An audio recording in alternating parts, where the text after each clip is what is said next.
अगर घर में कोई सब्ज़ी मौजूद नहीं है या कुछ बनाने का दिल नहीं है तो बनाइए चटखारेदार कतली आलू, जो कि इतने झटपट तैयार हो जाते हैं और इनका टेस्ट तो बहुत ही कमाल का है।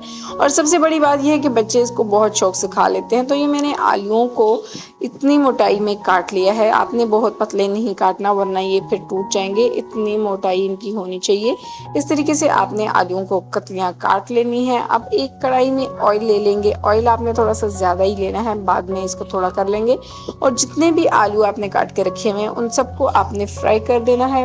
मीडियम फ्लेम पे आपने इसको फ्राई करना है और इतना फ्राई करना है कि थोड़े बहुत गोल्डन हो जाए और ये 80% जो है कुक हो जाए। तो अब ये देखें, ये मीडियम फ्लेम पे मैंने इनको फ्राई कर दिया है। कॉन्टिन्यूस इनको मैंने चम्मच चलाती रही हूँ और ये इसको मैंने फ्राई कर दिया है। मैं अब काट के आपको दिखा देती हूँ कि ये 80 to 90% ये कुक हो चुके हैं।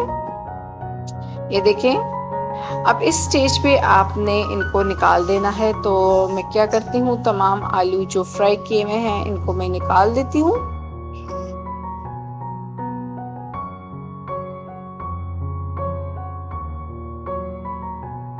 अब उसी ऑयल को थोड़ा करके आपने इसमें डाल देना है ज़ीरा और इसमें शामिल कर देंगे कलौंजी।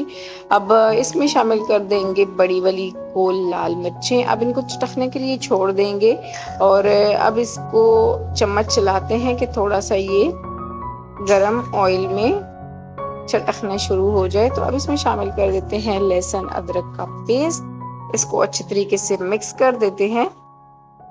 अब इस स्टेज पे अगर आप प्याज टमाटर डालना चाहें तो आप डाल सकते हैं, वरना आप एंड में टमाटो केचप का भी यूज़ कर सकते हैं, उससे भी टेस्ट बहुत कमाल का आता है। तो मैंने इसमें शामिल कर दिए हैं अब आलू, जो कि मैंने हाफ फ्राई किए हुए थे। इसमें शामिल कर देते हैं कुछ स्पाइसेस, जिसमें है मेरे पास धनिया पाउडर और कुटी हुई लाल मिर्च, नमक, थोड़ी सी अजवाइन और इनको अच्छी तरीके से मिक्स कर देते हैं। अब इस स्टेज पे आप डाल सकते हैं केचप भी। तो इनको अच्छी तरीके से मिक्स कर देते हैं और इसमें शामिल कर देते हैं धनिया और थोड़ी सी हरी मिर्चें। तो इसको निकाल देते हैं प्लेट में। तो ये लीजिए, हमारे चटखारेदार आलू तैयार हैं, कतली आलू तैयार हैं। आप भी ट्राई करें, यकीनन आपको और आपके बच्चों को भी बहुत पसंद आने वाले हैं। अगर पसंद आते हैं तो आपको इसको लाइक कर देना है, कमेंट करना है और इसको अपने फैमिली सर्कल में ज़रूर शेयर करना है।